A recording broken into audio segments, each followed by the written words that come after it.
Well, today's today's service is about listening.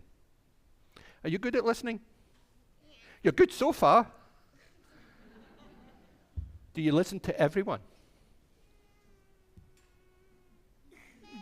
Maybe not. I like your honest answer. It means you kind of listened to the question and thought, because to be honest, let me tell you something. I don't listen to everyone either. And you know what the other thing is?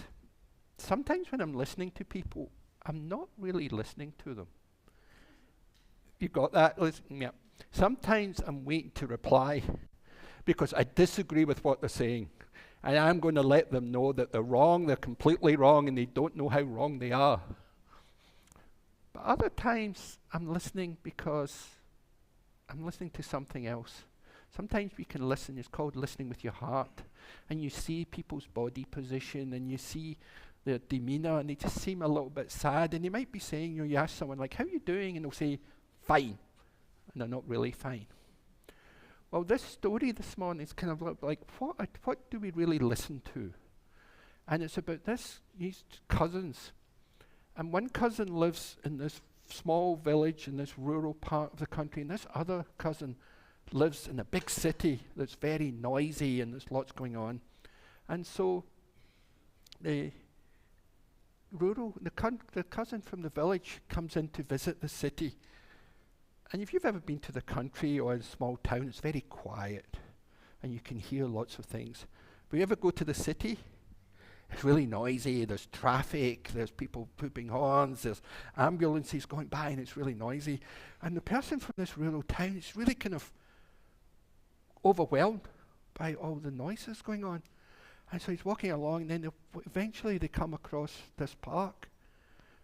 And he says, oh, this noise is overwhelming me. And the person who lives in the city said, well, what can you hear? I said, well, all I can hear is cars, car horns, and engines. And he goes, yeah, that's all I hear. That's all the only noise we have in the city. And then the person from the country said, well, actually, I can hear something else. I can hear crickets. Can you hear the cricket? And the person from the city listens and goes, no, I can't hear. Listen carefully. And he listens, like, no. He said, come here. So he goes and he finds this tree and he finds this leaf and he points to the leaf and there's a cricket on it. And once the person in the city could see the cricket, oh yeah, I can hear it now. He said, and then the person from the city said, but we who live in the city, we don't have as good a hearing as you who live, bless you. We don't have as good a hearing as those of you who live in the country. And he said, oh no, you do. Let me show you. So the person in the village goes in, reaches into his pocket, pulls out some stuff. He says, watch this. He takes out, he goes. Everyone in the city runs around. The coins drop. He said, you realize people hear what they're listening for. And people in the city, when they hear coins drop, they think, oh, maybe there's money. They want money. So I think that's one of the things that we learn. That what are we listening for? Are we listening for the good in other people? Or are we listening to criticize them? Or we're just listening so that we can talk next?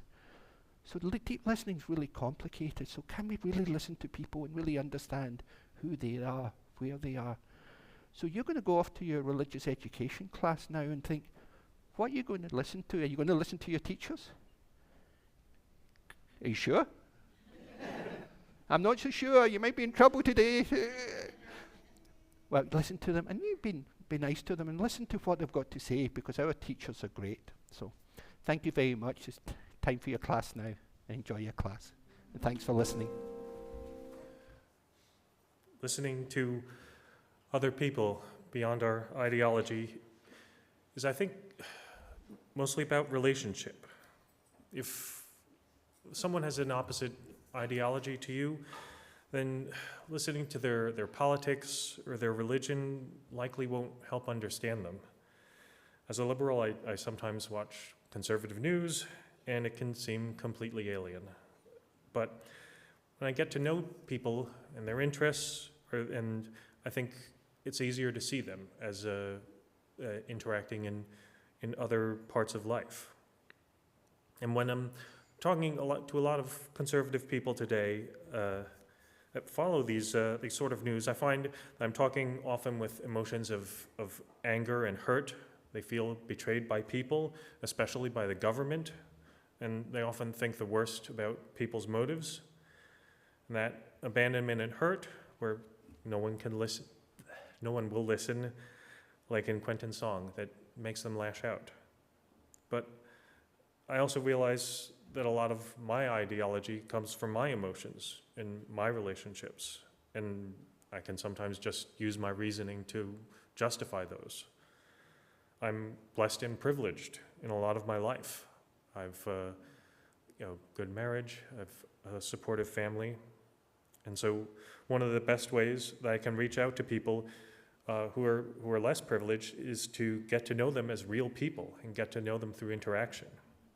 I'm happy to say that as of this week, I've started teaching 7th grade science at KIP Excellencia School in the Fair Oaks neighborhood. As a long-term substitute, I'll be taking over as lead in a few weeks. The principal recommended that I use these first few weeks when I'm not in the lead to build up relationships to the students. It's that connection which is important. And for these, I'm taking over this class has been terrible. They've been acting out like crazy. It's a little hard to relate to them. They're literally sometimes crawling on the floors, breaking into cabinets, like grabbing things off of shelves. But I agree with the principal that it's a genuine relationship with students that helps ground and connect them. A lot of these kids are really hating authority, and they're full of resentment, and I don't know what they're going through. So the top thing I can do is to be someone that they can trust. Not that I'm not going to get them in trouble, but that I'm reliable. If I say something, I will do it. And if I tell them that they can count on what I'm saying. As that relationship is important, but as Karen reminded us, there's a line in any relationship, and even if you're not family or romantically involved, a relationship can be hurtful. There's a point where you need to cut ties or minimize the connection for your own health. I see that a lot. I'm going in new. I have the freshness, but a lot of teachers burn out, and there's too much, right, of students with problems. And self-care is a vital part of caring for others, because our own resentments and hurts become a part of their resentments and hurts. So we can't give everything, can't give to everyone, we can't give everything, but we can give some parts where we can. So I think I'm going to start this sermon with a terrible question for any minister to ask. What do you listen for? What do you listen for? George Burns, the great American comedian, said the key to a great sermon is a good start, a good end, and have them as close together as possible. I'm not listening to George Burns. But what do we listen for? Do we listen to for insight, inspiration, connection, agreement? One of the great questions, I think, is, can we connect with someone, spirit to spirit, soul to soul, that we disagree with? Can we connect with someone deeply that we disagree with in the important ideological questions? I had a conversation with one of my neighbours recently. We were in the parking garage. And I knew her a little. I didn't know her well, and I knew she was struggling because her husband's in the hospital. So we had quite a long conversation. Then eventually the conversation moved on to other things. And then she expressed this preference for a political candidate that I'm supportive of. I was really quite conscious that there was a tension I didn't even realize released. I didn't realize it, but I found this tension released because this person agreed with me and this political candidate. And I have to say, when I reflect on that, I'm a little bit disappointed in myself. But the reaction was very, very real. And I think I felt especially connected with the person because it defied my expectations. I had all these prejudgments about this person, based on very little things. As I've mentioned here before, the only thing you can know by looking at someone is your own prejudices. The only thing you can know by looking at someone is your own prejudices. I think, but how does that translate to listening to someone? I think we bring all our own prejudices to that. And as I was talking with the Time for All Ages, when we listen to someone, we're listening so that we can prove them wrong. Or we're listening to really hear what's in their heart, what drives them. I can't say I was surprised, but I was severely disappointed to hear on the radio the other day that the question, would you be unhappy if your child married someone from a different race, different religion, or different political party? The most common answer, those who would be unhappy if they married someone from a different political party. So there's progress of a sort there, that race and religion are not as big a barrier as political party, but there's a huge disappointment in that as well. And in 1960, only 4% would have answered that. In 2018, 45% of Democrats and 35% of Republicans answered they would be unhappy. Political party, not about the person and the relationship they have with your child. The political party. Political parties have a wide spectrum of people. But you'd be unhappy your child would marry someone from a different political party. So political polarization, as we all know, is very real. What is our part in that polarization? And more importantly, what can we do about it? And one of the problems with our political outlook right now is we see the extremes of the other side and assume that applies to everyone. Both sides see the extremes and apply that to everyone across the political spectrum. And we know that's not true for either political party. The famous Portuguese Jewish philosopher, 17th century philosopher, said, these are his words, "I have striven not to laugh at human actions, not to weep at them, not to hate them, but to understand them." Not to laugh at human actions, not to weep at them, not to hate them, but to understand them. And our Unitarian Universalist values of pluralism call us, and here's the full description of pluralism. We celebrate that we are all sacred beings, diverse in culture, experience, and theology. We covenant to learn from one another in our free and responsible search for truth and meaning. We embrace our differences and commonalities with love, curiosity, and respect. Do we embrace our differences with love, curiosity, and respect? Maybe in my best day. Maybe in my best day. Embrace might be too strong a word. Maybe our values call us to approach our differences with love for the person, engaged to listen with curiosity and not judgment, and to respond with respect.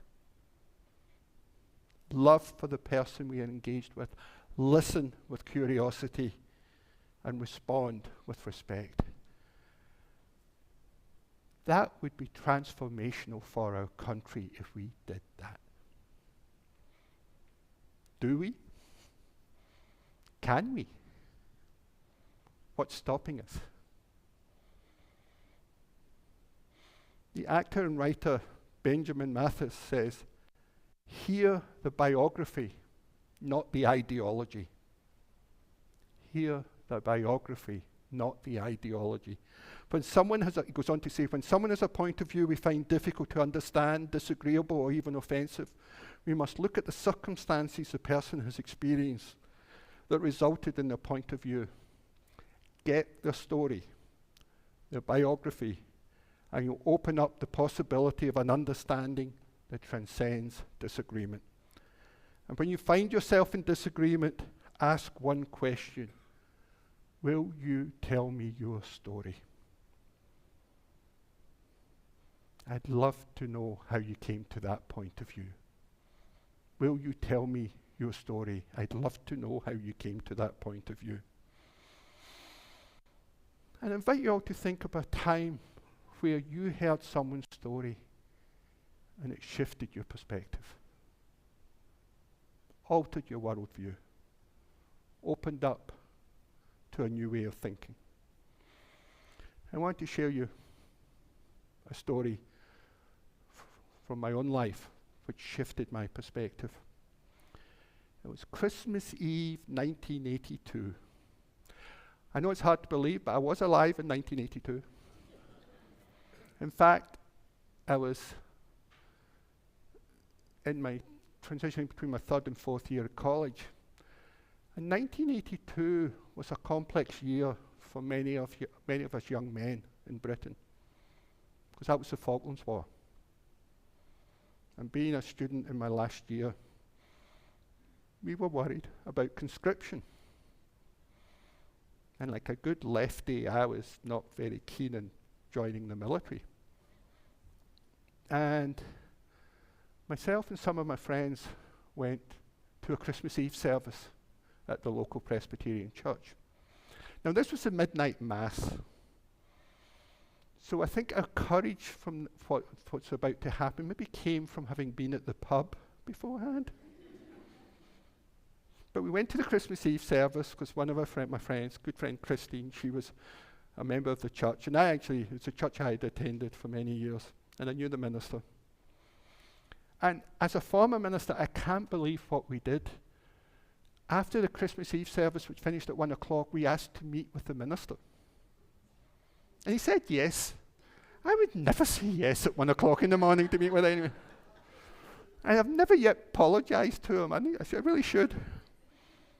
But he said something during his sermon. He talked about young men fulfilling themselves in the Falkland War. And me and my friends and Christine, who was kind of chaperoning us because it was her church, went along and said, we were really concerned when we heard that. We were really concerned about this war. We don't really support it. And you're saying men are fulfilling themselves. And he shared something with me that was really stood with me to this day. He said, well, he had served in the military. And what he remembers of the military is service, love of country and something bigger than himself, the camaraderie of people caring for each other, and the willingness to sacrifice. He said that's what the military meant to him. Service, love of country and something bigger than yourself, camaraderie of people caring for each other, and willingness to sacrifice. 3 of those reasons of why people come to religious community. Camaraderie, something bigger than themselves, service. That shifted my view of the military from that point onwards. It's not, there's certainly, we get into wars too quickly, but for the people who serve, those are beautiful motivations of serving. And that shifted my view forever. And I did thank the minister later. I never apologized for showing up at 1 o'clock in the morning wanting to talk to him, but I did say that was really insightful. He appreciated young men being willing to engage in the conversation and to listen to each side. So what story has shifted your perspective? And how open were you to it?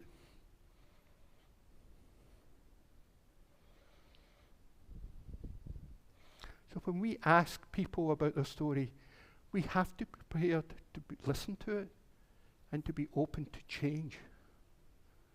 When we ask a question, are we really open to being transformed, to be changed by what we hear? And if we really truly listen and connect with someone, be expected that someone may return the question and ask you what your story is. Why do you think the way you do? Why do you believe the way you do? Why do you adopt the ideologies you do? Do you have a story ready for that? Now you might. So what's my story? Where do my values come from? As you know, I grew up working class in a coal mining town with 25% unemployment because the coal mine had closed. I grew up with not my own family. We were never poor. Both my parents worked. But there was a lot of poverty around us. There was a lot of people disheartened being in an industrial town in the 1970s and 1980s. But I was fortunate that I was able to get family support. I was able to get grants from the government to go be the first generation of my family to go to college. So I saw the role of government, how it could lift people out of fairly desperate circumstances. I saw what an equality of opportunity could do with things and redistribution of wealth around public education, around public health care. We had a national healthcare system. And I know if we hadn't had that, my family would have been bankrupt with my dad's health. So I saw the positive things that could do that. Those impact my values to this day. Those are my stories of why I believe in the politics I do. That's where my ideology comes from. And it's shaped over time. And as Unitarian Universalists, we believe revelation's not sealed, and I would invite us to think that our ideology is not sealed either. It can be open to shifting, to change, to adapting to the world around us. We all have stories that reflect our experiences, that ground our values and influence our behaviors. Let's learn each other's,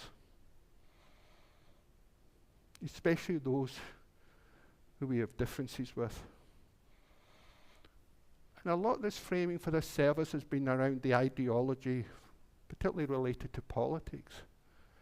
But I want to open it up a little about what's our ideology around religion. I don't think people within Unitarian Universalism, and would include people in this congregation who believe in God, are truly respected. When someone says to you they believe in God, are you curious or are you judgmental? Do you judge them on that belief? Because we have many people who secretly do, including your minister.